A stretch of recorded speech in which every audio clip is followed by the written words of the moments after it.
No necesitas conocer todos sus libros, ni haber leído toda su obra. Porque Stephen King no se entiende con una lista, se siente.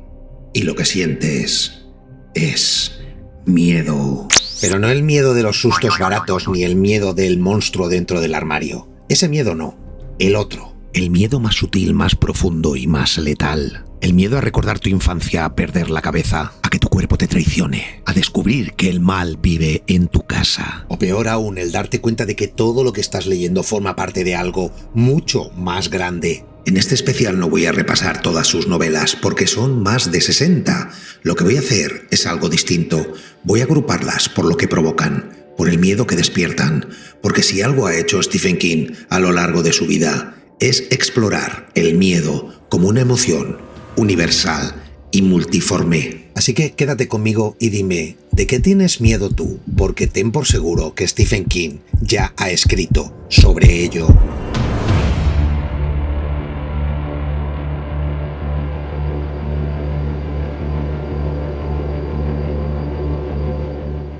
¿De qué tenemos miedo cuando somos niños?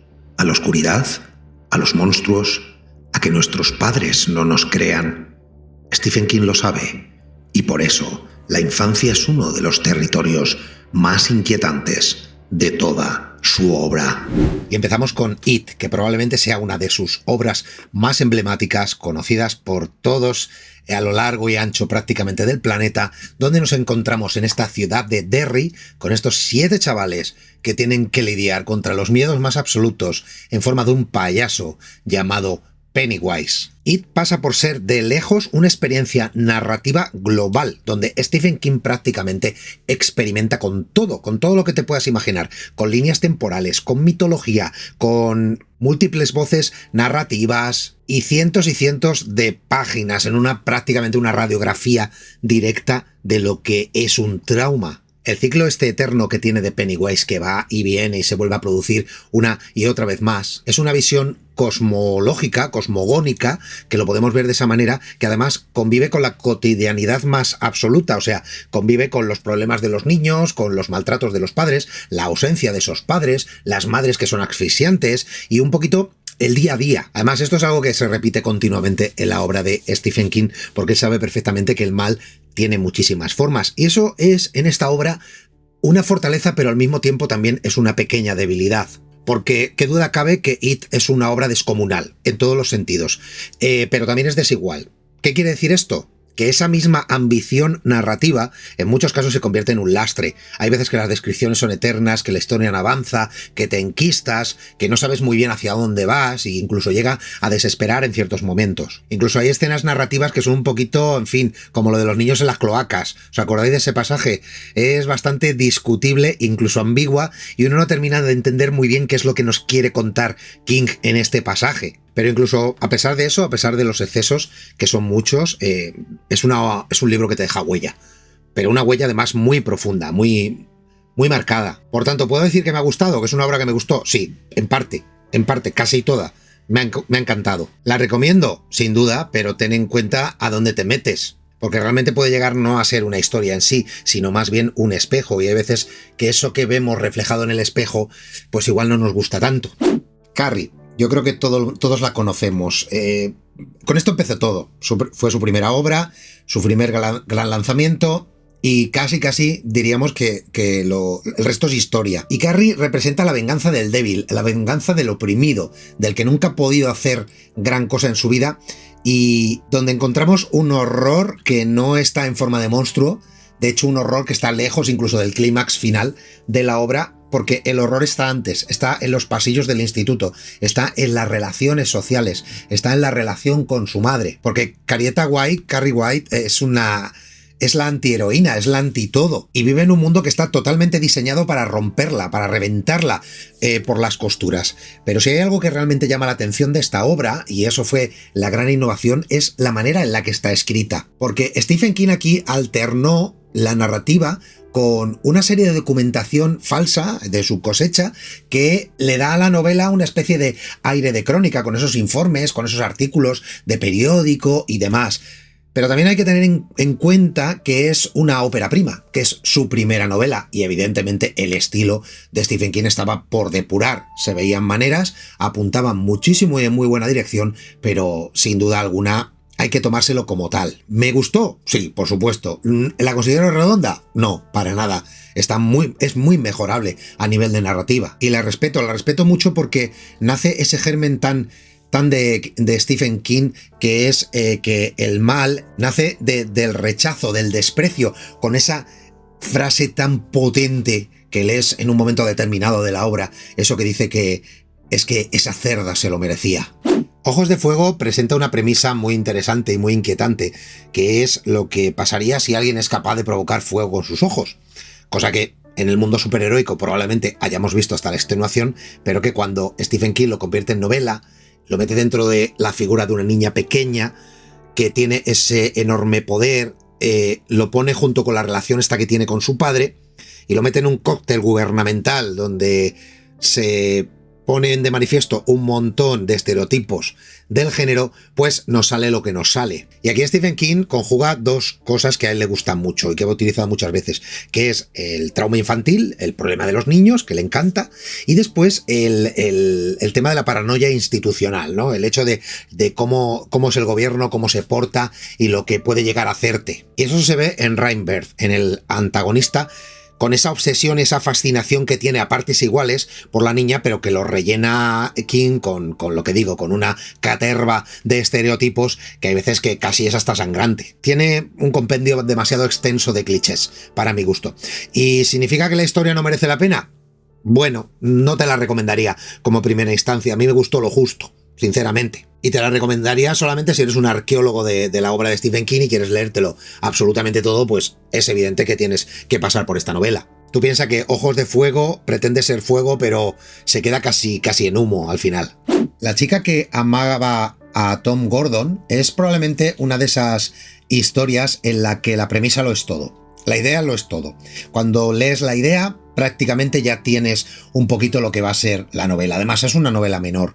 Tampoco creo que Stephen King la creara pensando en que iba a ser una de sus grandes obras. Porque al final nos encontramos una historia muy íntima, muy pequeñita, donde tenemos una niña que está enamorada o idealizando a este Tom Gordon, que es un jugador de béisbol, y se va al bosque, pero no para encontrarse con payasos asesinos, ni con portales cósmicos, ni nada de eso, sino para encontrarse con soledad, con mosquitos, con frío, con malos ratos, con sus pensamientos entrecruzados. Y es una obra que la podríamos denominar como una obra de atmósfera, porque yo creo que es un poco lo que pretendió transmitir con esto. Y además hay una frase muy poderosa que te explica un poquito de qué va esta vaina, y es que el mundo tiene dientes y puede morderte en cualquier momento. Y eso resume casi todo lo que King quiere contar aquí. Además, hay demasiadas descripciones para mi gusto, demasiadas sensaciones y demás. ¿Te la recomendaría? No demasiado. A no ser que te guste la sobriedad en la obra de King y quieras leer algo que se aleje un poquito de monstruos psicodélicos y de cosas extrañas. Entonces sí, es una novela más íntima. Para eso te puede funcionar. Y aunque hable de la soledad de la infancia y de los miedos infantiles y todo eso, ni te pienses que de lejos se pueda parecer algo a It, porque no se parece, vamos, en nada. El Instituto de Stephen King es una muestra de que cogiendo un tema muy manido, muy trillado, un maestro de la narrativa como es King, que nunca se le reconocerá bastante el nivel de narrativa que este hombre ha alcanzado, consigue crear una historia que se deja leer, incluso en grandes pasajes, es hasta altamente interesante. Y fíjate que la premisa es sencilla. O sea, tenemos un grupo de chavales que empiezan a desarrollar poderes especiales, habilidades especiales, y hay una agencia secreta que los recoge a todos y se los lleva a un instituto. O sea, fíjate si la premisa es simple.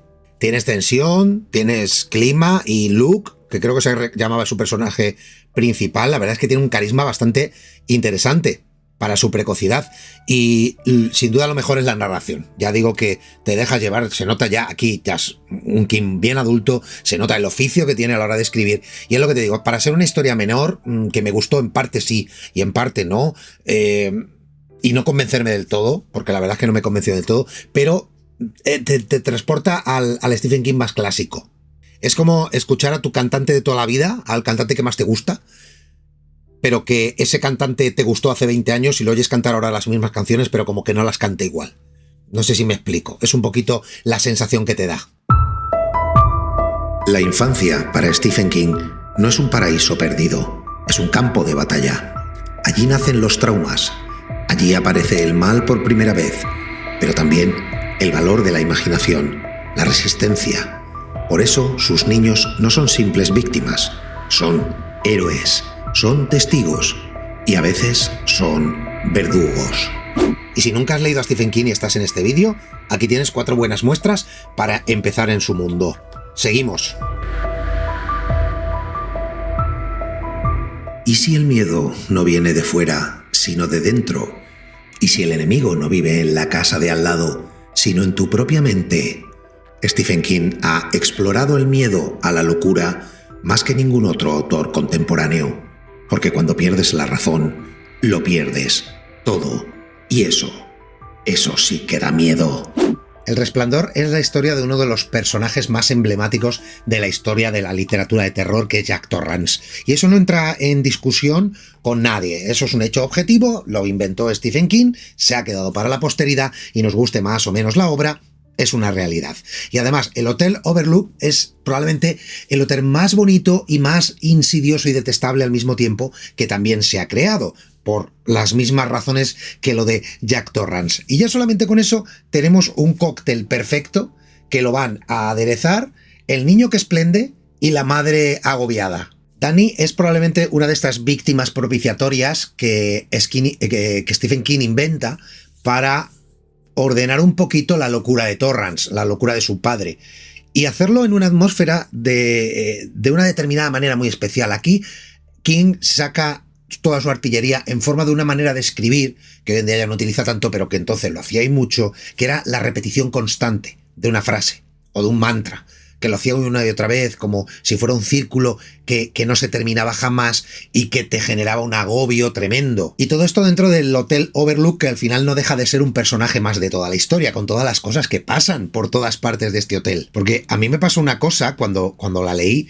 que era que no me importaba tanto que aparecieran fantasmas en el hotel, lo que me importaba era cómo se podía sobrevivir a un ambiente de esa manera, cómo sobrevivías si caías en un sitio así, ya no en sí de por qué están ahí las presencias, que creo que se convierte en algo irrelevante. Así que si me preguntas que si me ha gustado, no me ha gustado, es una obra que a mí me ha marcado, la leí hace mucho tiempo y me marcó, y no es perfecta, lo sé que no es perfecta, sé que tiene muchos errores, sé que hay mucha gente que ni mucho menos la considera una buena obra de Stephen King, pero sabéis que a mí me da igual, a mí me encantó, entonces no necesito más.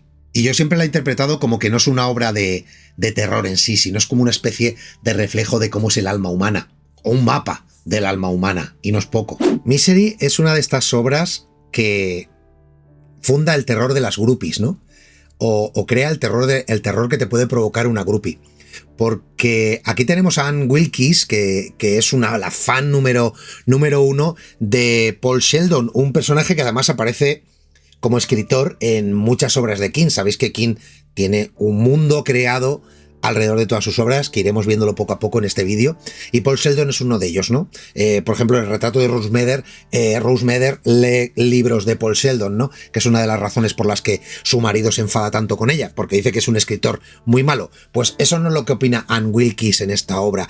En esta obra Anne Wilkes se convierte en el fan terrible, en el peor fan posible, y que un accidente de este hombre de Paul Sheldon, que lo postra en su casa, lo que parece que va a ser una recuperación o un momento que puede ser hasta idílico, se convierte en la peor de las pesadillas, ¿no? Con ese descenso al infierno paulatino al que Anne iba llevando a Paul. Y en estos momentos es cuando King abre esa caja de Pandora que también se le da, que es retratar lo cruel que puede llegar a ser el ser humano con el ser humano, ¿no?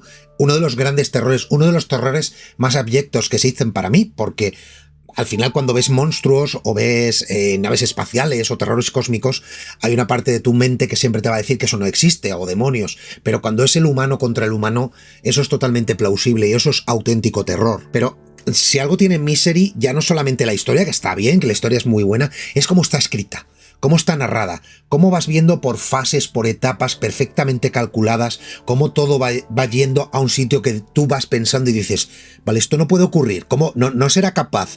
De verdad va a hacer eso y lo hace, ¿no? Y termina haciéndolo. Y no solamente no se queda ahí, sino que avanza un par de casillas más. Aquí no hay exceso por parte de King, aquí solo hay dolor, hay silencio y una máquina de escribir que no para, que el pobre Paul Sheldon no puede parar en ningún momento. Una obra asfixiante, te lo digo desde ya. Revival es una de las obras más oscuras de la etapa tardía de Stephen King.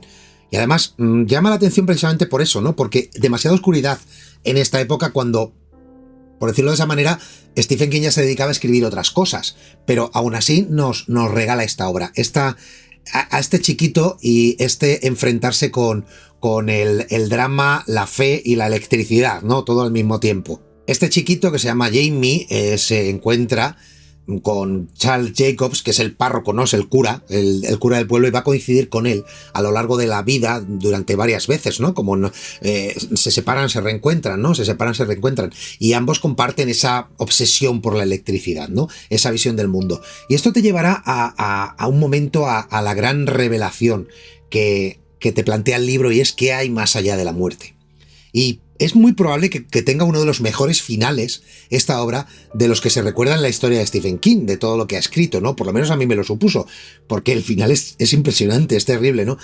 Sobre todo es desasosegante, ¿no? O sea, te deja en un punto que dices, yo no me esperaba acabar tan exhausto una vez que terminara esta pequeña obra, por decirlo así. Y es una obra que rinde un homenaje muy sentido y muy especial, no solamente a Lovecraft, que es evidente, con ese terror cósmico, sino también a Arthur Machen, ¿no? Y a ese gran dios Pan, que se ve reflejado también en su obra, ¿no? Lo vas viendo cómo va avanzando y dices, vas por ahí, ¿verdad, King? Tú sabes perfectamente de qué estás hablando, ¿no?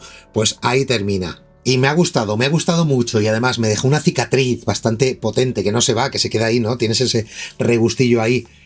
Sobre todo por eso de... ¿Hay alguien ahí al otro lado? ¿Quién está al otro lado? Ostras, eso desvélalo, en serio, dale una oportunidad porque merece la pena. En el juego de Geralt nos encontramos una premisa brutal, buenísima, que lo que empieza como un juego sexual divertido en una cabaña idílica en la montaña, con un plan de cena y botella de cava, de champán, de vino maravilloso, y lo que promete ser un fin de semana épico, de golpe se transforma en un momento en el que el juego sexual nos lleva a la protagonista a estar atada a la cama, y de repente, de golpe, su pareja, el otro objeto del juego, se muere y se queda encima, y ella se queda atrapada y atada en la cama.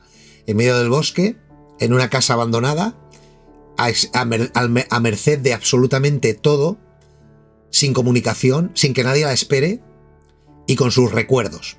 Y yo creo que pasa por ser, no sé si la novela más agobiante, porque Misery está bien ahí arriba, pero yo creo que sobre todo la más claustrofóbica, en el sentido de que nuestra protagonista está sola con sus recuerdos, con sus traumas, con sus daños, con sus roturas emocionales, con todo. Y es una novela súper incómoda de leer, es muy incómoda, os lo digo en serio. O sea, no es placentera para nada. Además, es farragosa y en ocasiones muy lenta, pero yo creo que eso está hecho aposta. O sea, para que tú te sientas que, como cuando andas en el barro, ¿no? Con los pies metidos en barro, que te pesan los pies, es un poco la sensación que te da esta novela, de no avanzar, ¿no? De que sabes que va a ir a donde va, pero que no vas a avanzar a la velocidad que quisieras. Y te la recomendaría si eres un lector de este tipo de obras asfixiantes.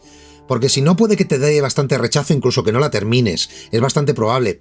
Si estás dispuesto a cruzar ese umbral, adelante. Desde luego no es su obra más famosa, pero yo creo que es una de las más valientes que ha escrito, más atrevidas en cuanto al juego que plantea, nunca mejor dicho. La mitad oscura, volvemos a las obras clásicas de King, escrita en esa época en la que Stephen King lidiaba con demasiados monstruos interiores, en forma de drogas, en forma de alcohol.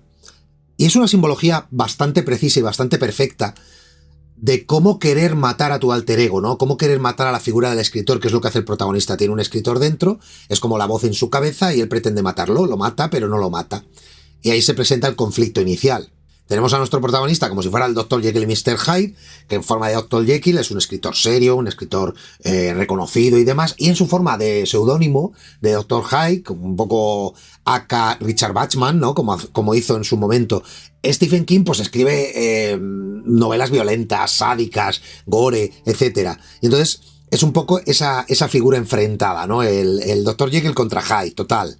Y fluye bien porque está bien narrada, está bien escrita, está bien construida, pero al mismo tiempo es el Stephen King más excesivo, ¿no? Que te puedes encontrar. Es muy límite, por lo que os he comentado, porque realmente él está tratando de exorcizar sus propios demonios a la hora de escribir esta obra. Y oye, eso no es algo menor, sin duda. Y si te preguntas si me ha gustado, sí, me gustó a ratos, a unas partes más que otras, sinceramente, por eso, ¿no? Porque King te está diciendo, mira, sí, soy capaz de escribir esta barbaridad, pero realmente yo no es todo lo que hago, ¿no? Mi catálogo se compone de más cosas. Y casi que como que te lo quiere mostrar demasiado vehementemente, ¿no? Entonces, si no te importa que el horror cruce ciertas líneas, pues dale, pero es casi como una pelea MMA esto, es una novela escrita a puñetazos. La historia de Lizzie es una novela complicada, es una novela difícil, está escrita de una manera muy farragosa, me costó Dios, de hecho creo que no terminé de leerla en su momento porque me quedé más o menos con la idea, pero no acabé de conectar en ningún momento con ella, porque esta historia de reconstrucción de la vida de su marido, de su escritor, donde va explorando los miedos, los fantasmas, viajes a mundos paralelos y cosas así, que se siente como una especie de canto de amor, ¿no? O una carta de amor que Lizzie le quiere escribir a la memoria de su marido, pero está creo que tan enredada en sus propios pensamientos, en su propia manera de transmitir lo que siente, que hay veces que resulta casi incomprensible, por lo menos ese es el recuerdo que guardo. Entonces, no sé si es una de estas novelas, aparte de ser una obra bastante menor y una de lo que digo, de lo más íntimo, ¿no? que ha podido escribir nuestro genio de Maine. Yo creo que no es algo que yo le recomendaría a todo el mundo. Igual tú lo has leído y te ha parecido algo súper increíble, ¿no? Pero en mi caso, la verdad es que no guardo un grato recuerdo para nada. Ahora, si eres amante de las obras que están construidas o están creadas como si fueran un puzzle y te encanta montar las piezas para ver el dibujo final, pues es muy probable que aciertes con esta obra. Pero ten en cuenta que si vas buscando al Stephen King del que todo el mundo habla o el que tú mismo has leído en otras ocasiones, aquí no lo vas a encontrar. Vas a encontrar algo bastante distinto. El miedo a perder la cabeza, a despertarte un día y no reconocerte, a ser tú el peligro y no saberlo. Stephen King ha buceado una y otra vez en esa locura que no grita, que susurra, en ese pensamiento que no puedes apagar. Y por eso sus libros no solo asustan, también incomodan, porque miran directo al espejo. ¿Te ha pasado con alguno de estos? ¿Algún libro de este bloque ha hecho que Stephen King en un momento dado te haya hecho perder la cordura? Escríbemelo en un comentario. Todos vamos a envejecer, todos vamos a enfermar. El cuerpo falla, el cuerpo cambia, y eso nos aterra. Stephen King lo sabe. Por eso, muchas de sus historias no hablan de monstruos que te persiguen, sino de algo más cruel, tu propio cuerpo, volviéndose tu enemigo. Hay libros que no se olvidan en esta vida. Y Cementerio de Animales para mí es uno, y además lo leí hace mucho tiempo, cuando probablemente yo era bastante más vulnerable de lo que creo que soy hoy en día, aunque sigue habiendo cosas que me hacen bastante pupita. Pero esta obra en concreto, la historia de Luis Creed, que vemos en esta historia, que se plantea como una obra muy costumbrista, ¿no? De una familia que se muda, que se va a otro sitio, camión de mudanzas, casa nueva, nuevo pueblo y todo eso, que está muy bien. Lejos de ser eso, se convierte en una manera de gestionar el duelo que la mayoría de la gente no puede, y todo en forma en este caso, de cómo se van nuestras mascotas. En el pueblo hay un cementerio de animales donde la gente entierra a su mascota, pero aquí lo que tenemos es la negación de la evidencia, ¿no? De la manera que tiene cada uno de gestionar su dolor, que siempre es muy particular, ¿no? Solo que en este cementerio, justo cuando pasas al otro lado, pues hay una zona especial, mítica, mágica, mística, como quieras llamarlo, donde las mascotas pueden volver. Pero cómo vuelven, ¿no? Y cómo te transforman. Y en qué te conviertes, ¿no? Es un poco todo lo que aborda esta obra. Por eso cuando vuelve Church, ¿no? Que es el gato, vuelve pero siendo otra cosa, ¿no? Se ha transformado. Y eso se puede llegar a entender en una clave muy simple, ¿no? Y es cuando tuviste una relación, la perdiste y la retomaste, nunca vuelve a ser lo mismo. Imagínate si esa relación es de alguien que se ha ido al más allá, ¿no? Cuando vuelve, pues es obvio que no vaya a ser lo mismo. Y para mí es una de las grandes obras de Stephen King de todos los tiempos. Puede ser que, lo que digo, por la huella que me dejó en la edad temprana cuando lo leí, pero es que me destrozó, a mí me destrozó, y he mantenido ese pozo durante muchísimo tiempo, ¿no? De hecho, estoy haciendo esta crítica y tengo unas ganas locas de volverla a leer, de cogerla y volver a entrar en ella, ¿no? Releerla, a ver si me vuelve a transmitir lo que me transmitió en su día, ¿no? Que fue tan poderoso. Además, yo creo que me quedo con la idea de que hay veces que es mejor quedarse muerto, ¿vale? Y no salir de ahí. Vamos con la historia de John Coffey, La Milla Verde. Obra increíble en todos sus sentidos, ¿no? Como alguien, este gigantón enorme, condenado a la Milla Verde, a ese último, al corredor de la muerte, ¿no? Le llaman Milla Verde por el color del suelo, del último camino que recorren, ¿no? Antes de ir a la silla eléctrica, en este caso, que retrata no solamente la historia de una incongruencia, ¿no? El darte cuenta de que esa persona no debería estar ahí, porque lo que todo el mundo, excepto algún que otro elemento totalmente asqueroso de la historia, ¿no? Como es normal, por parte de uno de los guardias, todo el mundo que lo ve dice, aquí hay algo que no cuadra, ¿no? Por esta persona, la manera de hablar, la manera de tal, y luego resulta pues tiene ese poder increíble, ¿no? Esa curación que tiene y que vas descubriendo. Entonces vas entrando poco a poco en una historia de ternura, en una historia de muy triste, en un sacrificio, en un tal, y poco a poco te vas dando cuenta que es una obra grande.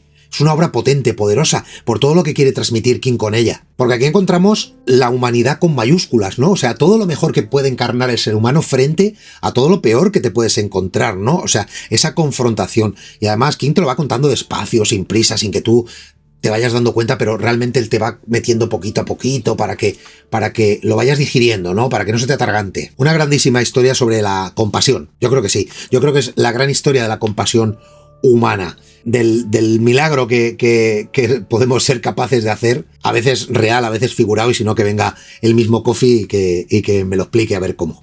Vamos con Cujo, la historia de este perro loco, ¿no? Obra que ha trascendido y se ha hecho famosa porque King ha contado en alguna ocasión, luego lo ha desmentido, luego ha dicho que sí, en fin, que es una obra que él no recuerda haber escrito, ¿no? Y esto no era marketing, esto obedece a una época de su vida, como he comentado hace un momento, en la que King no es que coqueteara, es que se pasaba 100 pueblos con el alcohol y con las drogas, ¿no?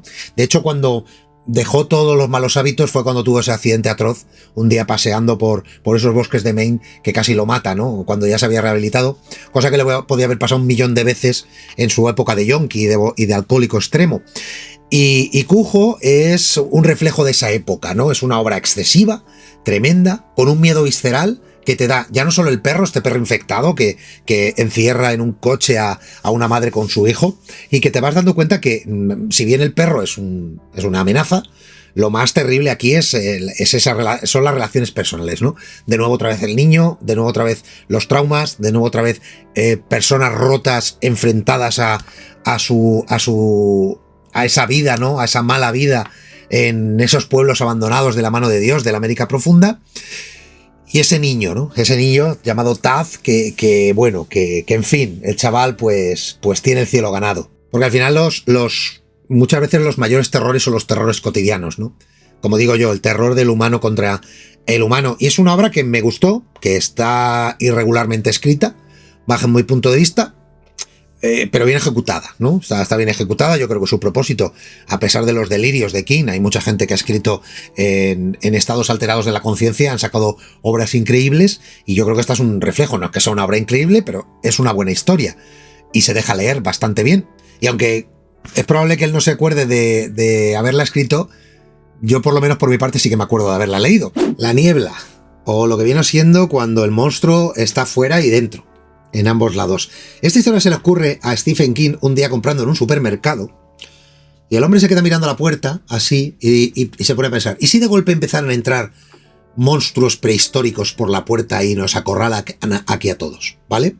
Pues esa imagen enfermiza en su cabeza toma la forma de esta obra, de esta novela, en la que nos encontramos en un pueblecito, otra vez, de Maine, una vez más, donde de golpe aparece una niebla densa, farragosa, que lo oculta todo, que lo esconde todo, pero la niebla trae algo con ella, trae algo dentro, ¿no? Algo terrible, algo que encierra a la gente y que obliga a la gente a sacar eso que tienen dentro también, que en la mayoría de los casos también está escondido dentro de una niebla espesa. Porque eso lo vivimos recientemente en el COVID, ¿no?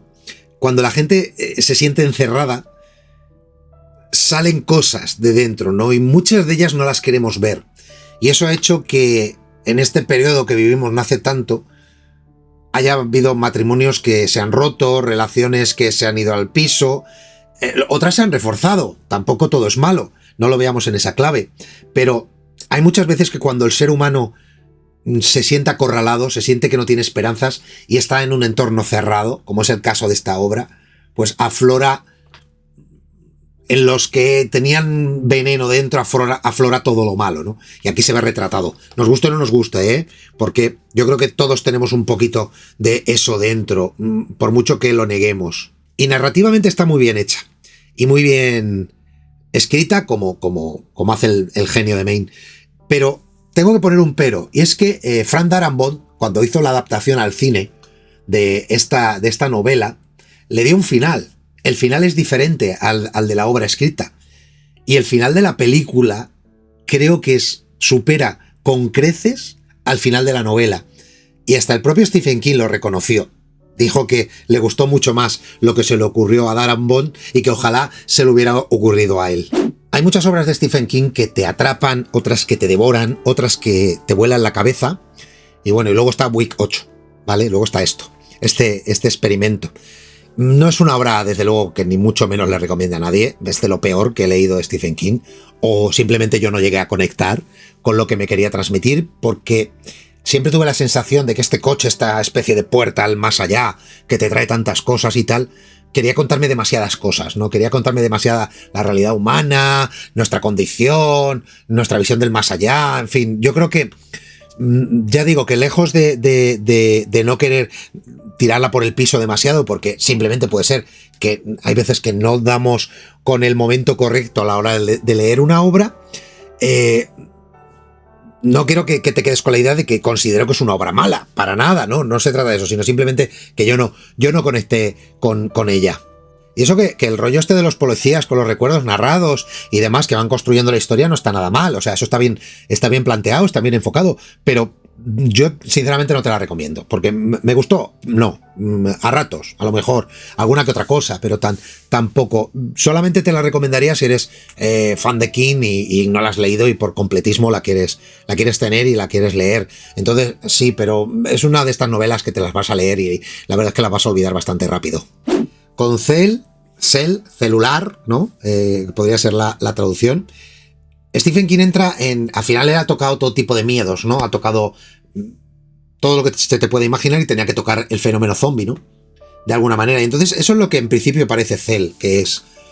Además, Cell parte de una idea alucinante, ¿no? Eso de que de golpe todo el mundo está hablando por el teléfono y el teléfono empiezas a recibir como una especie de pulso que va a tu mente y que ese te va transformando y te conviertes en un animal, en un salvaje, te pones a perseguir, tal, te zombificas, en pocas palabras, ¿no?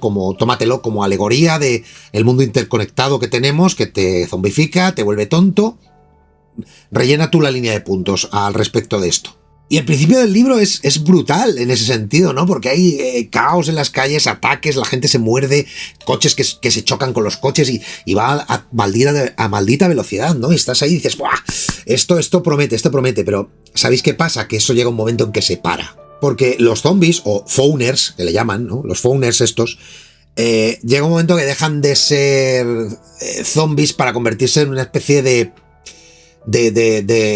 organismo colmena. ¿Vale? Una mente interconectada entre todos ellos y ahí la novela se desinfla poco a poco, ¿no? Es un poco como, ay, yo me esperaba que fuera otra cosa, ¿no? Y eso es un poco lo que me pasó. Vuelvo a decir lo mismo, opinión mía, subjetiva, total, pero lo que estaba aquí, y casi que empiezo a perderle el interés. Yo eso que Clay, que es el protagonista, me parece correcto, bien creado, bien montado, pero se me pinchó el suflé.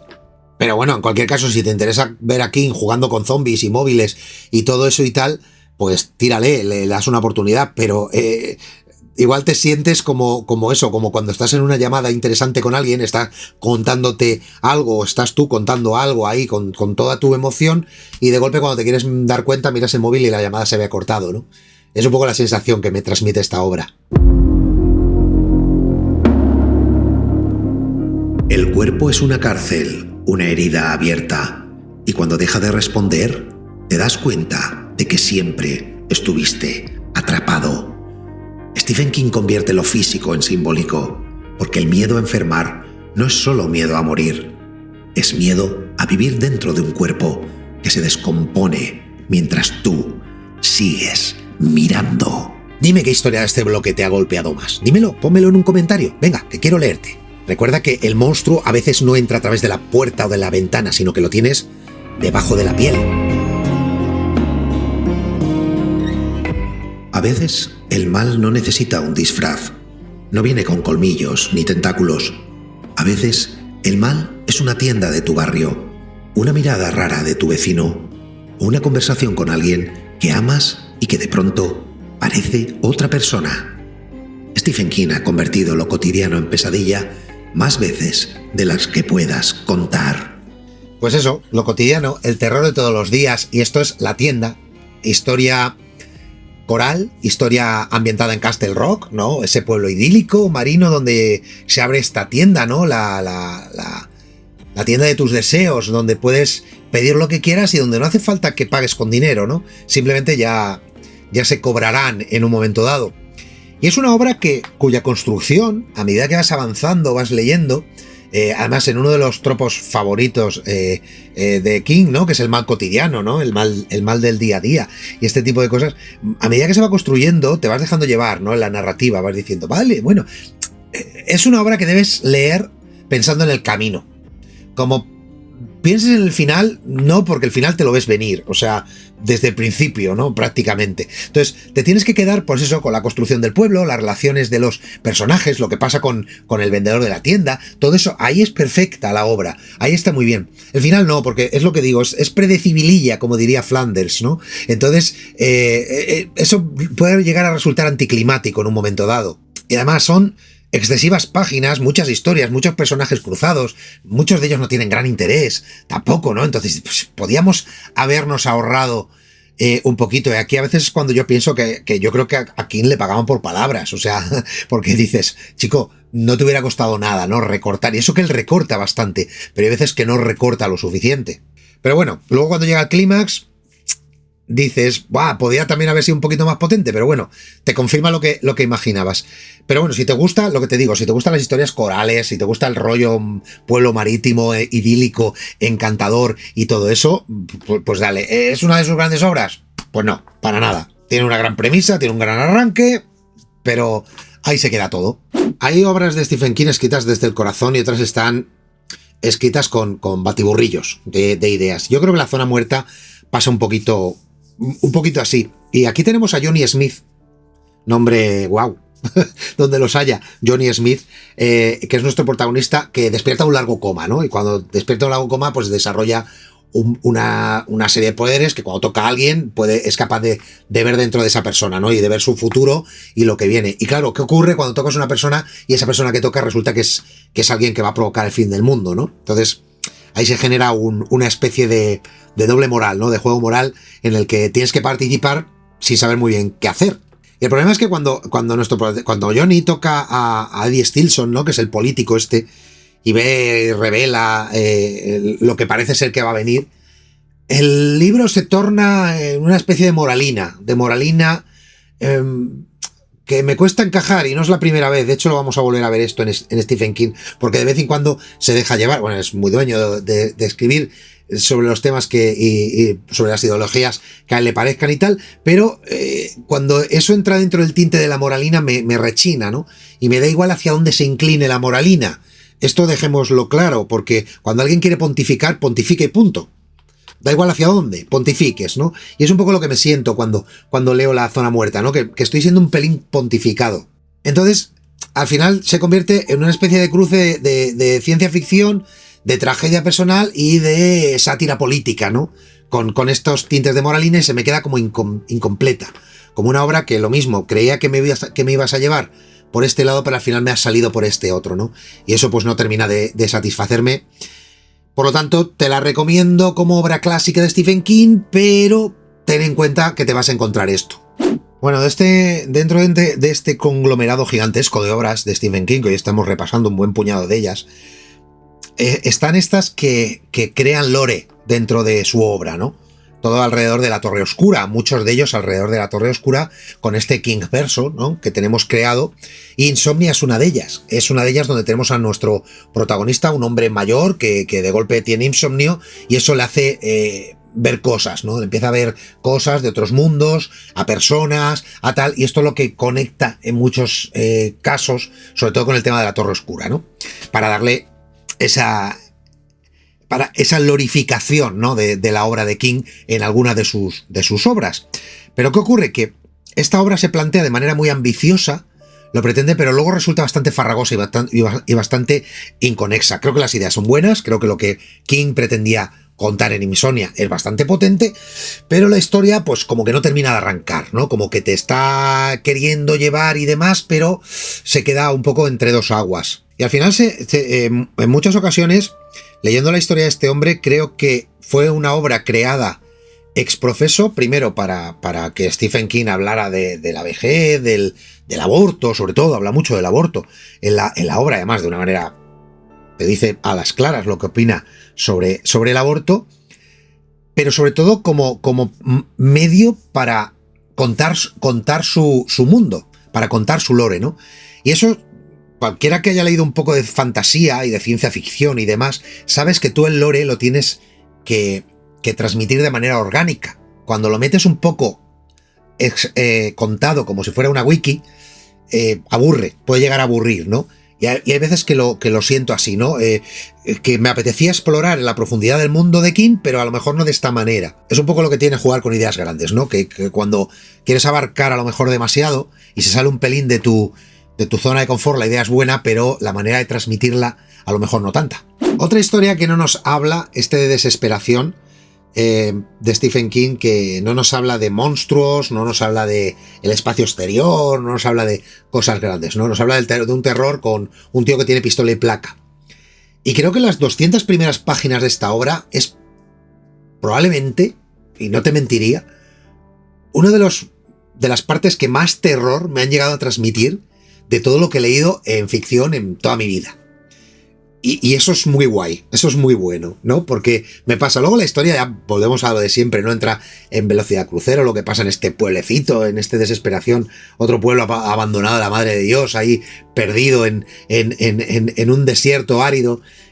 Luego ya pues va cogiendo su camino y tal, ¿no? Pero por lo pronto lo que digo, la premisa, cómo lanza este sheriff loco, todo eso me transmitió puro terror. Además, yo cuando me mezclas violencia con posesiones, con niños que hacen cosas que no deberían hacer los niños, con este sheriff que habla lenguas extrañas y que te obliga a hacer y a ver cosas que no deberías ver, yo me siento muy bien, ¿no? Por decirlo de esa manera, aunque suene un poco psicopático, ¿no? Y que debería tomarme algún tipo de medicación, pero es lo que me gusta leer en este tipo de obras, y Desesperación me lo da, siendo, para mi gusto, una de las obras que más han pasado desapercibidas, o creo que menos notoriedad han tenido a lo largo del tiempo con la obra de Stephen King. No sé, son estos tipos de fenómenos que a veces pasan. Pero a mí eso de que te coge, te toca en la ventana y te diga un policía, ¿sabes lo que pasa aquí, amigo?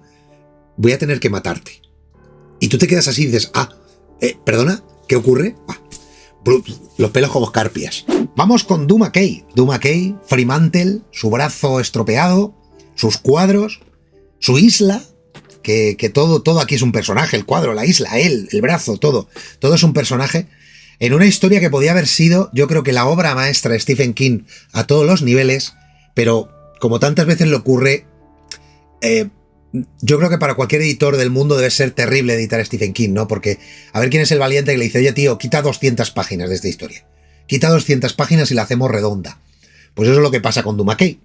Que es redonda a todos los niveles hasta que llega un momento y dices, acaba ya, por Dios, o sea, quiero que acabes esta historia, ¿no? Es un poco lo que me ocurrió con esta obra que lo que digo, que la disfrutas, y mucho, porque además Edgar hace lo que mucha gente debe hacer cuando tiene que gestionar el duelo, ¿no? Que es buscarse un hobby. Y él se busca el hobby. Luego el hobby se envenena, ¿no? Y la isla y los cuadros y todo se vuelve muy loco. Pero por lo pronto su manera de gestionar esa pérdida de su brazo es mediante dedicarse a la pintura. Y es algo que le recomiendo a cualquier persona que esté pasando cualquier tipo de duelo, que sirve para lo de Cementerio de Animales también y para cosas más profundas que te puedan pasar en la vida. Es que la distracción mediante un hobby es una de las mejores terapias que existen, ¿no? Y yo creo que Stephen King lo narra muy bien en Doug Mackay. Pero al mismo tiempo a mí me hizo encontrarme al Stephen King más gótico, más poético, porque esa reconstrucción, esa escala de cómo va pasando de fase en fase de Edgar, de nuestro protagonista, creo que es una de las construcciones o de las evoluciones de personaje mejor narradas que ha hecho King en toda su obra. Y eso, ya solamente por esa razón, por leer esa manera de construir a este personaje, ya merece la pena la obra, sin duda alguna. Es lo que te digo, luego el clímax tarda en llegar, el misterio tarda en llegar, todo tarda en llegar aquí porque todo es excesivo, todo es demasiado largo. Pero bueno, aún así se siente una obra potente y de lo mejorcito de la historia de Stephen King. Si existiera el género de la novela paseo, ¿no? De la novela para darte un paseo, ese sería Joyland, ¿no? Que Joyland, escrito en otra época, probablemente a lo mejor en la época de Stephen King más temprano, se hubiera convertido en otra obra, seguramente, ¿no? Pero yo creo que aquí, cuando este chiquito llega a pasar sus vacaciones de verano en esta feria, ¿no? En este parque de atracciones, y descubre el misterio de la chica que se ha muerto y todo eso, hubiera construido su obra alrededor del misterio y de los monstruos y de los fantasmas y de todo esto, ¿no? Pero en este caso Joyland toma otro camino, ¿no? En una historia corta, de lo más cortito que ha escrito Stephen King, prefiere explorar otras cosas, ¿no? Prefiere explorar más bien el paso del tiempo, el cómo gestionar las amistades que se conocen de nuevas, no sé, todo ese tipo de cosas, ¿no? Algo más íntimo. Y es un poquito por eso digo que es una historia de paseo, para leértela en un paseo, para leértela en un ratico, que tampoco te va a dejar un mal regusto, pero que tampoco te va a llevar a ninguna parte. No es ni mucho menos lo mejor, vuelvo a decir lo mismo, historia para completistas y poco más. Si quieres leer, pues eso, a un Stephen King que te va a contar una historia donde hay fantasmas, pero que los fantasmas están ahí como fondo, ¿no? Como telón de fondo, como música ambiental, pues bien, vale, pero no es ni mucho menos de lo que va la historia. Dolores Claiborne vuelve a traernos el terror humano, ¿no? Obra en que no hay monstruos. Bueno, sí lo hay. Es el marido de Dolores, ¿no? Porque nos cuenta su historia. Y es, pues como me suele pasar a mí, de lo que más miedo me da. Como siempre, ¿no? Que es cuando humanos haciéndole cosas a humanos. Donde no hay seres del otro mundo, ¿no? Ni posesiones infernales, ni cosas extrañas. Y tenemos la historia que nos cuenta esta mujer, una mujer rota, reventada, con un pasado que trata de gestionar como buenamente. Y tú te sientes como que has ido a tomar el café con ella, te has sentado y en un momento dado Dolores te ha dicho, mira, te voy a contar lo que me ha pasado, te voy a contar mi perra vida, ¿no? Y ahí abre Stephen King yo creo que el tarro de las esencias de su narrativa. Y te va llevando, pues lentamente, asfixiantemente, poco a poco, te lo va contando de manera muy bella, pero muy terrible, todo lo que le pasa. y crea pues esta obra íntima, difícil de leer por la ausencia de capítulos, porque es todo como muy narrado, ¿no? Todo tal. Y claro, a veces que cuando no tienes capítulos, no tienes partes donde parar la novela, pues es como que dices, va, una página más, pero llega un momento y quiero parar de leer, ¿no? Y es un poco eso lo que te pasa, pero al mismo tiempo yo creo que pasa a formar parte de ser de una de las mejores obras de Stephen King que he leído yo en todos los tiempos, en el sentido de terror, ¿no? De lo que es el horror de los abusos, el horror del maltrato, el horror de un hombre hacia una mujer, todo esto, ¿no? Y caray, se siente muy duro, ¿eh? Qué perra vida la de algunas pobres mujeres. Y Dolores es una de ellas, ¿no? Y entonces te sientes que la acompañas en todo este proceso. Y además te das cuenta de que se puede perder muchas cosas, ¿no? Pues pueden romperte los huesos, pueden ponerte los ojos morados, pero depende de ti que pierdas tu dignidad, ¿no? Y yo creo que Dolores la mantiene en todo momento. Y si quieres leer a ese Stephen King, lejos de lo que muchas veces tenemos en su imagen, de su manera de ver el mundo, cógete Dolores Claiborne y vas a descubrir algo que no te esperas. Te lo garantizo. Cuando descubrí que en su momento que Stephen King iba a escribir una segunda parte del Resplandor, lo primero que pensé es, ¿hacía falta realmente? O sea, no sé, me parecía una obra redonda, terminada, pero sí que es cierto que había generado un mundo, ¿no? El mundo de la gente que esplende, ¿no? Esas sociedades que podían, que a Dani le explican cuando es niño, ¿no? Le explica a esta persona del hotel que tiene, que no es el único y todo eso, y yo creo que es una beta que era explotable, ¿no? Y que yo creo que se quedó eso pendiente. Dejémoslo ahí. Y entonces surge Doctor Sueño, donde vemos a un Danny Torrance, adulto, alcohólico, una peor versión posible que te pudieras imaginar de este maravilloso niño, pero que te das cuenta que al final pues la vida te lleva por donde te lleva, ¿no? Y este hombre pues ha tenido que andar lidiando con este poder que tiene. Y entonces pues le digo, vamos a darle una oportunidad, vamos a ver hasta dónde nos lleva esto. Y la verdad que te vaya llevando, con mi escepticismo inicial, me fue llevando hacia donde no me esperaba. Y al final encontré una obra bastante interesante, donde sí que me va contando muchas cosas, donde construye una relación muy interesante con Amy, creo que se llamaba, y con esta sociedad, ¿no? Que va buscándole para vampirizar de él lo que él puede darle, ¿no? Y que él se resiste en todo momento. Amy no, Abra, se llamaba Abra Cadabra, de eso me ha venido a la cabeza. Y entonces la obra se convierte en un thriller. Y esa es la parte chula, ¿no? Porque pasamos de que te crees que va a ser aquí todo poderes, no sé qué, a convertirse en una serie de persecuciones, de tal. Y eso de golpe es como resulta, pues mira, ni tan mal. Y ya te dejas llevar. Te dejas llevar hasta el final y oye, la verdad es que prueba superada en ese sentido. Y si te planteas si es mejor o peor que El Resplandor, yo creo que no es comparable. Yo creo que son dos historias separadas. Aunque tenga el mismo protagonista, ¿no? O tenga a Dani que viene de una obra y pasa a la otra. Pero al final yo creo que cada una tiene su principio y su fin, cada una tiene su objetivo y creo que no compiten en nada, o al menos yo así lo siento. Y de hecho yo creo que Stephen King no pretende asustarte con Doctor Sueño. Simplemente quiere que acompañes a Dani en su historia, que veas cómo acaba, ¿no? Y que te quedes tranquilo. ¿Y si tu pareja te odia en silencio? ¿Y si el vecino amable es un demonio con corbata? ¿Y si la tienda del barrio está vendiendo deseos envenenados? King nos enseña que no hace falta ir al espacio ni al infierno. El mal puede estar en la cocina, en una conversación, en el silencio. ¿Cuál de estas historias te hizo mirar el mundo de otra manera? ¿Cuál te hizo sentirte distinto? Ponme un comentario, que te leo. Morir debería ser el final, ¿no? Un punto y aparte, un silencio. Pero, ¿y si no? ¿Y si después hay algo más? Y no necesariamente bueno. En el universo de Stephen King, la muerte no es un descanso, es un umbral. Y muchas veces, lo que hay al otro lado es peor. El umbral de la noche. Una colección de relatos. Yo no soy muy de relatos, lo digo de antemano. Pero sí que quería poner una muestra porque casi que haría falta un especial solo para hablar de los relatos de Stephen King, que tiene De hecho, tiene algunos muy buenos, muy destacables. Y he querido traer esta como muestra, simplemente, ¿no? El umbral de la noche, donde tenemos pesadillas en sótanos, ratas gigantes imposibles, universos alternativos, un poco, pues, cada locura, ¿no? Algunos más cortos, otros más largos, otros que se leen en un momento, ¿no? Y son como pinceladas. Muchos de ellos te van a entrar y se te van a ir, ¿no? Se te van a borrar. Pero si eres relatista, si te gusta historias de empezar y acabar, y además no tener excesivo compromiso, ¿no? Con las historias, yo creo que es un buen punto, ¿no? Entrar en el umbral de la noche, que ya digo que dentro de los catálogos de relatos, que hay unos cuantos, Las dos después de medianoche, y muchos otros, ¿no? Y Corazones en la Atlántida, Después del anochecer, es que la colección de relatos que tiene es vastísima, ¿no? Es muy, muy grande.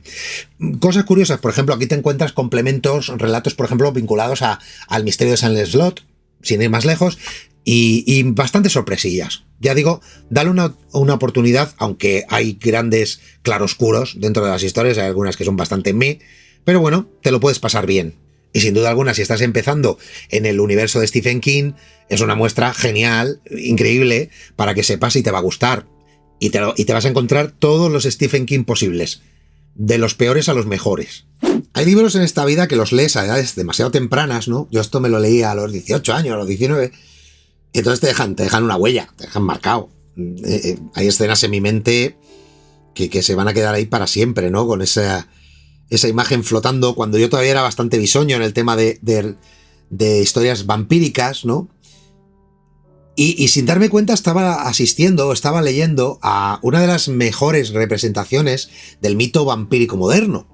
Además, traído a lo cotidiano, ¿no? Traído a la gente normal, a la gente mundana, en este pueblo donde todos terminan de una manera o de otra vinculados al vampirismo, donde tenemos personajes muy normales y corrientes, gente de toda la vida. Aquí no hay héroes, aquí no hay Van Helsings, aquí no hay nada, ¿no? Aquí hay simplemente una epidemia, ¿no? De vampirismo que campa a sus anchas y que lo reduce todo a sangre y colmillos. Y aquí Barlow, que es el villano, es el malo malísimo, ¿no? De la historia, se siente también muy cercano, ¿no? Y todos los personajes, todos los secundarios, todo lo que va pasando con ellos, la verdad es que tengo ese recuerdo de que me satisficieron muchísimo, de que me lo pasé muy bien pasándolo muy mal con ellos, ¿no?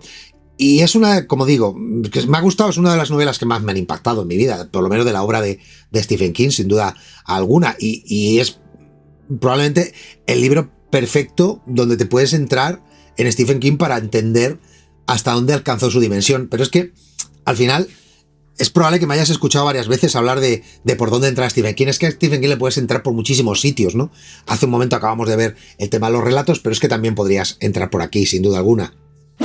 El ciclo del hombre lobo no pretende ser una obra profunda. Es una obra que habla sobre licantropía, que está narrada de una manera muy especial, en 12 meses, de una manera circular, y además es un libro ilustrado.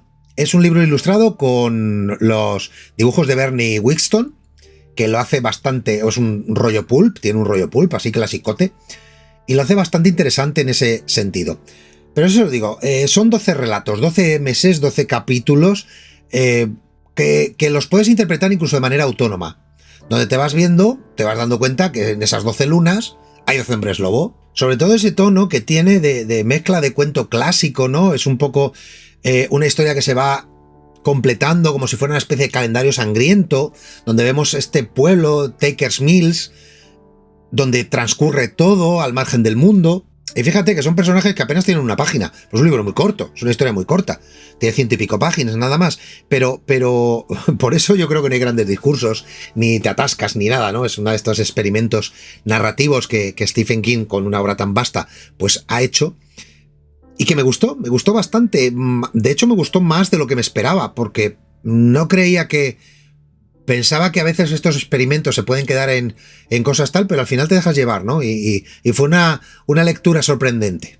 Y yo creo que su secreto es ese, ¿no? Porque no pretende ser profundo ni cambiar las cosas, simplemente te pretende asustar. Y lo hace bien. Conseguido. Morir no da miedo. Lo que da miedo es seguir sintiendo. Es volver. Es mirar tu propio cadáver y pensar: no he terminado. Stephen King no necesita cielos ni infiernos. Le basta con el eco, con la persistencia, con esa sensación de que la muerte no te cierra la puerta, solo la entorna. si estás viendo esto, alégrate porque aún respiras. Y si alguna vez soñaste con volver donde no debías, o alguna de estas historias te transportó a ese punto, escríbelo. Hay un miedo que va más allá de la muerte, más allá del dolor, de la locura, del cuerpo. Es el miedo a que el universo no tenga sentido, o peor aún, que tenga uno y no estemos invitados a entenderlo. Stephen King ha ido tejiendo un multiverso durante décadas, uno lleno de portales, dimensiones, seres sin forma y conexiones ocultas entre libros. Aquí el horror no está en el lugar, está en todas partes. La Torre Oscura. Os digo de antemano que esto requiere un vídeo en sí mismo para hablar en profundidad de las 7+1 obras que componen La Torre Oscura. Porque esto es el corazón de todo el universo, de todo el lore que ha creado Stephen King. Aquí está narrado en cada una de estas 7 obras que van desde el western hasta la fantasía, hasta la ciencia ficción, hasta el terror. Lo toca todo, absolutamente todo. En una obra que, como bien ha transmitido muchas veces Stephen King, se debe leer o se debe entender como un único libro escrito en 7 partes. Pero que no es la primera parte, segunda parte, sino que es la misma historia, contada desde el principio hasta el final, y con grandes contrastes muy, muy gordos, muy terribles, porque empezamos con El pistolero, con esa primera obra, que es mala en general, o yo creo que escrita en un momento delicado de Stephen King, como ya hemos visto en este largo especial, con lo cual sí que nos presenta a estos dos grandes personajes, a Roland y al pistolero que lo persigue, con una premisa muy buena, pero que un libro que yo creo que defrauda bastante o naufraga bastante, pero que después demuestra que lo mejor estaba por llegar. Porque el segundo libro ya empieza a conformar a la cuchipandi que se va a mover por este mundo, ¿no? Y es acción, es pura acción, ¿no? Luego tenemos el viaje iniciático, tenemos el amor trágico, tenemos el western romántico en el cuarto libro, luego en el quinto es prácticamente yo creo que es un episodio de Perdidos, te vuelves loco, no sabes qué está pasando, es todo como muy exagerado en él. Luego en el sexto yo creo que hace un ejercicio de metaficción, yo creo que sí, yo creo que te transporta en eso, pero que te tienes que dejar llevar con él. Y luego está el séptimo, que es el final, ¿no? Que es donde concluye, encaja todo. Que te podrá gustar más, menos, cómo lo acaba, cómo está. De hecho, tengo mis reservas bastante potentes al respecto, pero que bueno, que al final toda historia requiere un final y esto lo tiene. Y luego está ese experimento, ¿no? Ese libro intermedio, ¿no? Que es El ojo por la cerradura, que está ahí metido, que es como el 8º libro de la saga, que es bastante inclasificable, ¿no? Pero bueno, también pertenece a ella. Ya te digo que es una obra que divide mucho a los lectores de Stephen King, desde el más puro amor hasta el más puro odio, sobre todo al final, ¿no? Con cómo se resuelve esta historia. Yo creo que si eres amante de lo que ha construido, me parece que es una de las sagas de fantasía más grandes de todos los tiempos, que se ha escrito jamás, y yo creo que en gran medida King pretendía crear su propio Señor de los Anillos con esto. Creo que lo consigue, en general, con mis reservas, como digo, pero eso ya será explicado probablemente en un vídeo especial que le hagamos. Si es que os parece bien, me lo decís en un comentario y lo trabajaremos, ¿no? Darme un tiempo, este vídeo está siendo demasiado grande y demasiado largo, por lo tanto, estaré una larga temporada sin hablar de Stephen King, pero que si os parece bien y me lo ponéis en comentarios, pues tarde o temprano lo tocaré y lo abordaré. De momento quédate con eso. Si eres amante de este hombre, de su obra, te tienes que leer La Torre Oscura, sí o sí. Llegamos al Capitán Trotamundos. El origen de este vídeo, de por qué estoy haciendo esto, ¿no? Porque lo comenté en una de las obras, un libro importante, imprescindible, en un vídeo anterior. Os hice la pregunta de si queríais que hablara más de la obra de Stephen King, lo puse como una de mis grandes obras de todos los tiempos, y entonces pues aquí estamos, ¿no? Narrando esto, así que no voy a repetirme demasiado con el tema de Apocalipsis, solo decirte que es un obrón en mayúsculas, que es probablemente está en el top 3 de lo mejor que he leído de Stephen King en todos los tiempos. Tenemos un virus, arrasa el 99% de la humanidad y la humanidad se divide en dos grupos, que son llamados, que empiezan a escuchar como que hay una conciencia colectiva. Y hay dos facciones, ¿no? Está Randall Flagg, por un lado, y está la madre Abigail, que nos hace pan, que se hace su propio pan todos los días, por otro, ¿no? Y son antagonistas, son dos maneras de ver el mundo, ¿no? Y tú ya te posicionas, porque ninguno es un personaje absoluto, yo no lo entiendo así. No lo entiendo así, como que uno es el bien absoluto y el otro es el mal absoluto. No, yo creo que son simplemente dos concepciones que están obligadas a enfrentarse, tarde o temprano, y que construye una narrativa, un viaje alucinante en toda su expresión. Yo creo que las 1400 páginas de esta es una de estas pocas obras que diré yo que no le sobra nada, que no quieres que acabe, que si hubiera tenido 3000 me hubiera leído las 3000, no me hubiera importado, porque es una delicia en todo su sentido. Ya te digo que puede que no sea tu obra, puede que no te guste, no es perfecta, pero es inolvidable, sin duda alguna, y hay cosas que pueden generar y decisiones que toman los personajes, o incluso decisiones narrativas que toma Stephen King, que podíamos cuestionarlas, ¿no? Pero que para mí el resultado final es lo que me da, lo que me aporta, y me aportó una experiencia literaria con mayúsculas. Porque yo la entiendo como que no es una historia del fin del mundo, es una historia de lo que sobrevive, de lo que queda, ¿no? Y esto en historias apocalípticas se habla mucho de ello, ¿no? ¿Qué es lo que queda cuando todo se ha muerto? Pues ahí tienes Apocalipsis. El talismán que escribe Stephen King con Peter Straub, un poquito, no sé si a la limón o qué parte es de quién, en esta obra, creo que para mi gusto es un experimento fallido. Yo creo que este intento de hacer alta fantasía por parte de King se le quedó un poco grande, o quiso abarcar demasiado, o quisieron meterse en demasiados sitios y crear un universo que para mí no tiene demasiado agarre o demasiado atractivo, no lo sentí así. Y eso que el tono épico que pretende transmitir se consigue, o más o menos se plasma en la obra, pero es como que siento que es un elefante en una cacharrería. Es como si Stephen King aquí estuviera tratando de hacer algo para lo que no ha sido creado, ¿no? Y esta alta fantasía puede que, con independencia de lo generado en La Torre Oscura, de la que acabo de hablar, no termina de cuajar, no me termino de convencer. Lo sentí como un experimento fallido. Y no lo sentí malo porque esté mal escrita. No, está bien escrita, está bien hecha. Es que simplemente no le encuentro alma a la historia y ya está. Y vuelvo a decir lo mismo cuando digo estas cosas en torno al mea culpa, porque simplemente yo no habré conectado con la obra y ya está, no pasa nada. La obra puede ser una auténtica obra de arte y tú la has leído y te ha encantado. Perfecto, pero yo no. Entonces, ¿me ha gustado? No. ¿Te la recomiendo? No. No es ni mucho menos. Me prefiero quedar con Miss Carey, con mis Resplandores, con yo que sé, con Apocalipsis, del que acabo de hablar, antes que con esta, sin duda alguna. Hay historias locas, con premisas locas, como este Tommyknockers, ¿no? Que, por cierto, infausta adaptación al cine, guionizada por el propio Stephen King, y que creo que mejor pasará a la historia. No sé si dirigida también, hablo de memoria. Pero vamos, malísima, la adaptación de cine malísima. Todo lo contrario que la obra está muy bien, a mí me divirtió en su día, ¿no? Porque aquí tenemos ciencia ficción, de la buena, ¿no? Donde tenemos un artefacto enterrado en el suelo de un pueblo que da vida a objetos inorgánicos, inanimados, y lo que se convierte en algo terrorífico, volvemos otra vez a volcarlo en el terror que generan las personas, ¿no?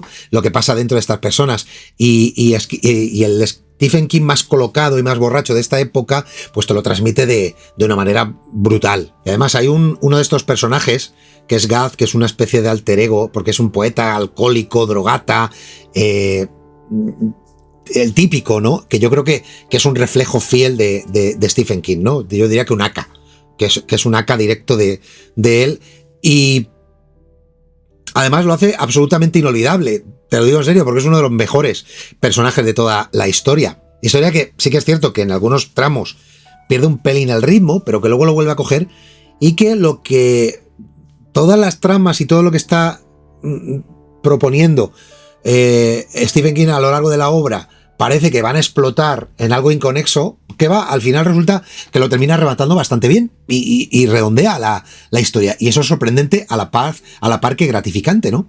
Por lo tanto, ¿la recomiendo? Sí, si quieres ver a un Stephen King más clásico, más de entonces y demás, y quieres leer una historia bastante loca en el sentido de que la premisa es muy loca, pero que te lleva a un buen puerto. Historia que desde luego te hace pagar el precio por querer saber más, ¿no? De forma literal y metafórica, os lo digo, y si la habéis leído entenderéis lo que estoy queriendo decir. El cazador de sueños es una de las novelas que yo no te recomendaré a pesar de que me han gustado. Porque esta me gustó. Además, me gustó sobre todo esa parte, que eso lo comenta en alguna ocasión Stephen King lo comenta, y es ese terror que muchas veces nos encontramos cuando estamos solos en el baño. Y si has leído la obra, sabrás de lo que te hablo, ¿no? Porque hay ciertas flatulencias en tu vida que desencadenan cosas realmente terribles. Y aquí tenemos una historia de amistad de 4 amigos que se van de caza a una cabaña, ¿no? Lo que parece ser otra vez un fin de semana idílico, ¿no? En cabañita, pues, cazando animalitos, asándolos después en una barbacoa, pues se transforman en la peor de las pesadillas, ¿no? Y además, pesadilla en forma de objeto volante no identificado, ¿no? Por parte de extraterrestres, de ovnis, y todo eso que van a poner en jaque totalmente la amistad de estas 4 personas, ¿no? Es lo que digo, es una obra desigual, además se siente larga en ocasiones para lo que nos quería contar King. Yo creo que iba para relato corto esto, pero se le fue de las manos y se convirtió, más de una vez le ha pasado, ¿no? Que se convirtió al final en una novela, porque una cosa le ha llevado a la otra, y luego a otra, y luego tal, y terminas pues teniendo El cazador de sueños, ¿no? Y además aquí King regresa a un terreno que es muy conocido, ¿no? Que es el terreno de It, de Stand By Me, y todo eso, de estos traumas de la infancia que nos han unido a todos, ¿no? A lo que es algo sobre que él ha escrito muchas veces.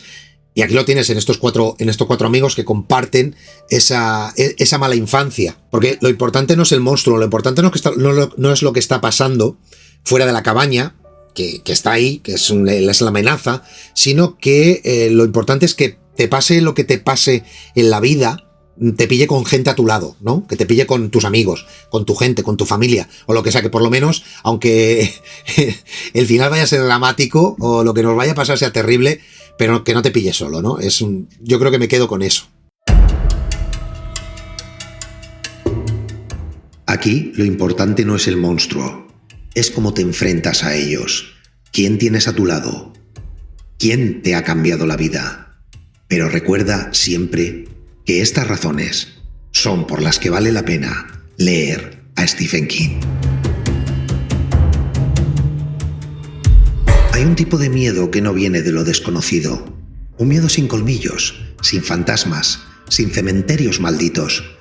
Hay miedo a lo que ya está entre nosotros, a lo cotidiano, que se tuerce, a la persona que saluda cada mañana y que un día no lo hace. En este bloque Stephen King deja a un lado lo sobrenatural para mirar de frente a lo humano, y lo que encuentra es todavía más aterrador. Hablamos de mentes rotas, de obsesiones que matan, de decisiones que parecen pequeñas hasta que no hay vuelta atrás. Aquí no hay monstruos, solo nosotros, el mal sin máscara, el que más se parece a la vida real. Vamos con Mr. Mercedes, el primer libro de la trilogía de Bill Hodge, que para ser el primer libro de la trilogía, sí que te digo que aunque la premisa es muy buena, es un libro en el que te cuesta entrar, o por lo menos a mí me costó entrar, la verdad. Luego, una vez que ya le coges el rollo, tiras para adelante en este thriller, en esta versión de thriller que hace Stephen King, y que da pie a eso, al principio de una trilogía, ¿no? Porque aquí tenemos la historia de Bill Hodge, de un policía jubilado que se enfrenta a la escena inicial, donde hay un coche, hay una escena devastadora, terrible, al principio, cuando empieza la obra, que él tiene que ir reconstruyendo y persiguiendo al asesino, ¿no? Reconstruyendo su mente y persiguiendo al asesino.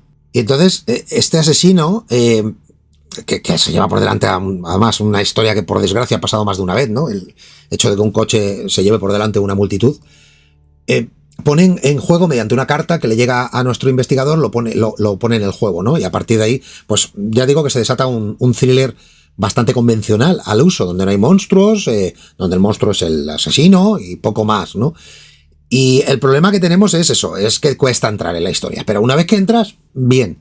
Pero hay muchas personas que no han llegado a entrar, se han quedado bloqueadas en esa parte inicial, y es una lástima porque eso hace que no sigas en la serie. Y no seguir en esta serie, pues te va a privar probablemente de uno de los mayores placeres que te puedes encontrar y del que te voy a hablar enseguida. Y de quien te voy a hablar es de Quien pierde paga, que es la segunda parte, pero una cosa importante es que Stephen King construye esto para que tú puedas entrar en esta segunda parte sin haber pasado por la primera, porque son dos casos distintos, tenemos es la trilogía de Hodge, con lo cual tenemos también al mismo investigador, pero no tiene nada que ver. Se puede leer de manera aislada y es la más redonda de las tres, bajo mi punto de vista. Aquí tenemos a otro tipo de criminal, en este caso está relacionado con los libros, con la literatura, donde tenemos una persona que ha secuestrado la obra de un escritor y la ha escondido, ¿no? Con un montón de obras inéditas de este autor, un autor que es asesinado y que en concreto una de ellas es una de estas que no debería haber salido nunca del cajón, ¿no? Que nunca debería haber visto la luz y demás, y es donde se elabora toda la premisa. En este punto tenemos el pasado del asesino, el asesinato del escritor con el asesino y demás, que eso conforma una línea de guión. Y luego está el presente, donde una persona encuentra estos manuscritos y inéditos por parte del autor asesinado y empieza un viaje, el viaje de la redención, por decirlo así. Y cuando estás en cuando ya tienes más o menos el dibujo o el tablero montado, entonces ya no te escapas, ¿no? Ya vas a continuar, lo vas a leer, te lo pasas muy bien, y es una historia redonda en ese sentido. Por eso digo que de las tres, si te tienes que leer una, léete esta. Léete Quien pierde paga, porque es el mejor sin duda de los tres. Y el final es muy satisfactorio. Dejémoslo ahí. Me gustó mucho hasta su final, ¿no? Stephen King lo acaba de manera muy redonda. Con Fin de guardia, Stephen King hace la cuadratura del círculo, porque además no te puedo contar quién vuelve. Vuelve un personaje, pero no te puedo contar quién vuelve, porque si te dijera quién es, te hago un spoiler brutal y entonces ya no tendría demasiado interés en leerlo. Pero sí que te digo que es muy redondo. Es un libro que habla sobre el suicidio, un tema muy complejo y muy complicado de tocar, pero lo toca sin manierismos, lo toca bastante bien. Y hay personajes como Holly, como Jerome, como el propio Bill Hodge, que vuelven y que aquí terminan siendo redondeados. Cosa que han estado bastante dibujados en grandes partes de las otras dos obras, en la segunda no tanto, pero en la primera sí, así lo siento, y de esta manera se cierra. Cerramos el círculo, pues a lo mejor no de la manera que uno se esperaba, porque al final los cierres de trilogía siempre son complejos de hacer, creo yo, y le has dado tanto a la gente que al final cada uno de nosotros ha fabricado su propio final, y rara vez coincide con lo que te da el autor. Pero como digo tantas veces, es un final y todas las historias tienen que acabar de una manera, ¿no? Y dentro de todo lo que podía haber hecho Stephen King, creo que elige una manera bastante decente de hacerlo. Que vuelvo a decir lo mismo, puede no ser la que más te gusta a ti. A mí, no sé, ni frío ni calor, me dejó un poquito tal, pero no me sentí insatisfecho del todo. Porque es un final muy, muy emocional, muy completo a nivel emocional, ¿no? Y creo que esa es la virtud que le saco a esto, más sobre yo creo que sobre las cosas que no cuenta Stephen King, que no pretende contar en esta historia, más que sobre las que cuenta. Y a veces, válgame la redundancia, eso es lo que cuenta. Es un cierre elegante. Bastante elegante. Para lo que podía haber sido, que no es poco. Si te digo que yo empecé 22-11-63 por mera curiosidad, por cómo estaba la portada, me llamó... probablemente, creo que es el único libro de Stephen King que me he empezado a leer por la portada. Porque me llamó la atención la portada, ¿no? Y lo de JFK y todo. ¿Qué hace este hombre escribiendo de JFK y de Lee Harvey Oswald y de todo esto? Y entré en una historia que me dejó loco, sinceramente, con ese viaje en el tiempo, ¿no? Esa manera de volver atrás. Sí que es cierto que el componente político... Aquí Stephen King ya empezaba a ser bastante político en muchas de sus vertientes. Me deja un poquito regular, pero que... Aún así la narración es deliciosa. Lo que le pasa a nuestro protagonista, Jake Epping, es muy bueno. La vida que construye en el otro mundo, ¿no? En ese pasado idílico, y esa manera de querer evitar que se cargaran a Lee Harvey Oswald, como si eso hubiera sido un momento bisagra en el que Estados Unidos iba a ser algo total, le den en la tierra y de golpe se convirtió en el infierno, ¿no?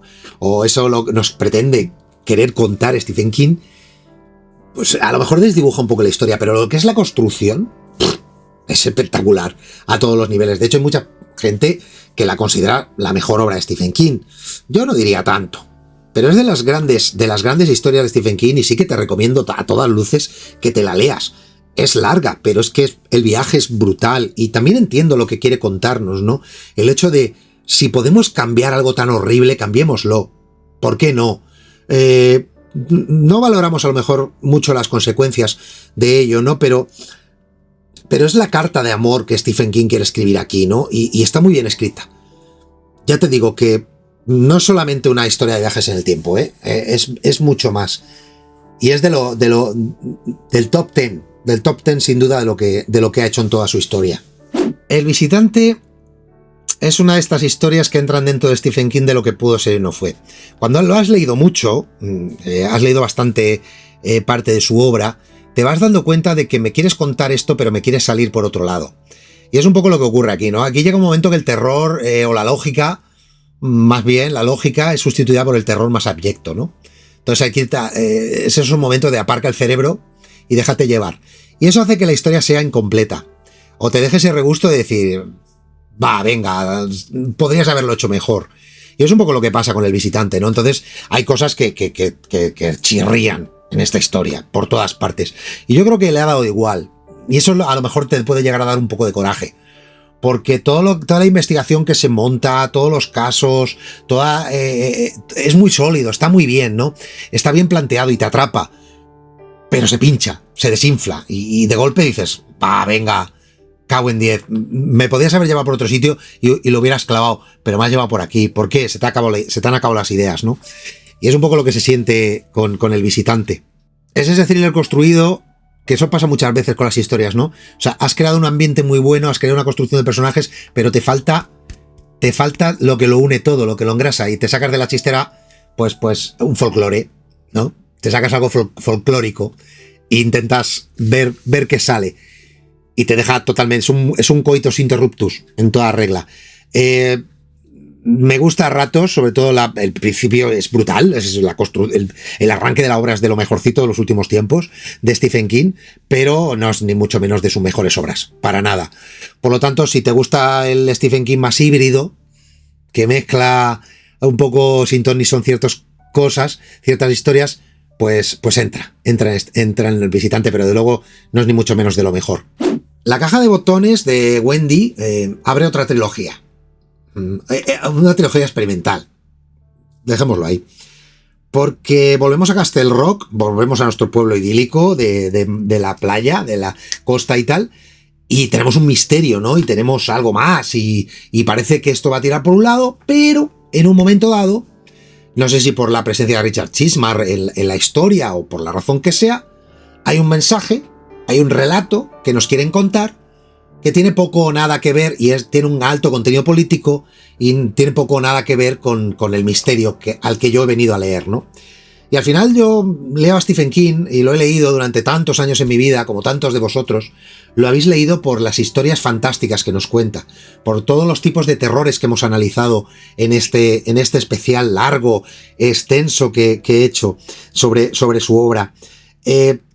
Entonces, cuando rozas como roza con la historia de JFK, con 23-11-63, y después aquí te metes en el fango directamente, no hay terror, ya hay ideología. Y cuando me metes tu ideología, vuelvo a decir lo mismo, me da igual cuál sea tu ideología, de verdad, de corazón, simplemente no la quiero leer. No estoy aquí para esto. Yo he venido de una fiesta de disfraces donde no hay nadie disfrazado. Y entonces el disfrazado soy yo, y me quedo un poco, en fin, con el morro torcido. Y al final esa caja de botones, ese objeto mágico que tenía un potencial increíble, se diluye, la tensión se va y nos queda el discurso político. Y claro, no es nada satisfactorio. Eso me ha hecho que renuncie a la trilogía. No voy a leer más, no sé si van del mismo palo o no, pero ya no me interesa, ¿no? Entonces, como creo que he cumplido con creces mi cuota de lectura de Stephen King, si no leyera nada más en el resto de mi vida, si el camino va a ser este, pues ya está. Y tampoco te quiero que te quedes con el mensaje, porque al final esto parece un poco anticlimático, ¿no?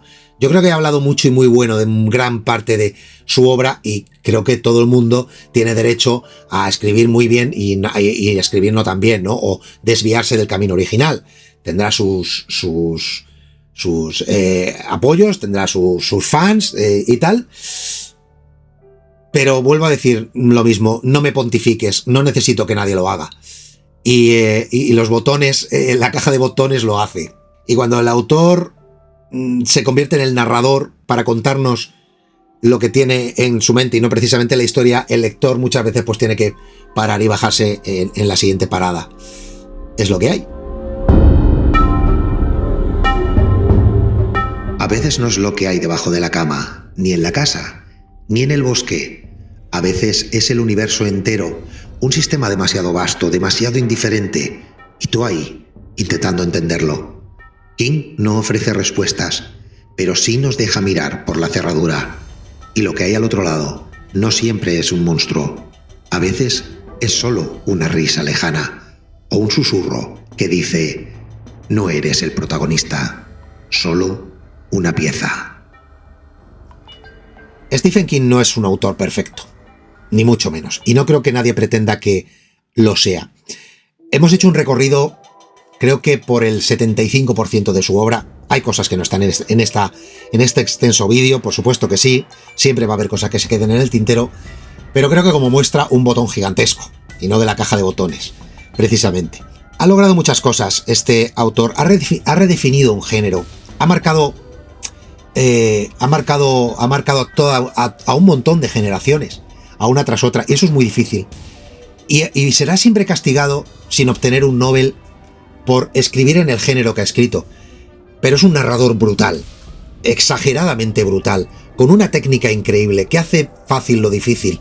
Algo que cualquiera que hayáis escrito, yo mismo que soy escritor y he escrito líneas, te das cuenta de que hay veces que transmitir ciertas cosas con tan poca letra tiene un peso brutal.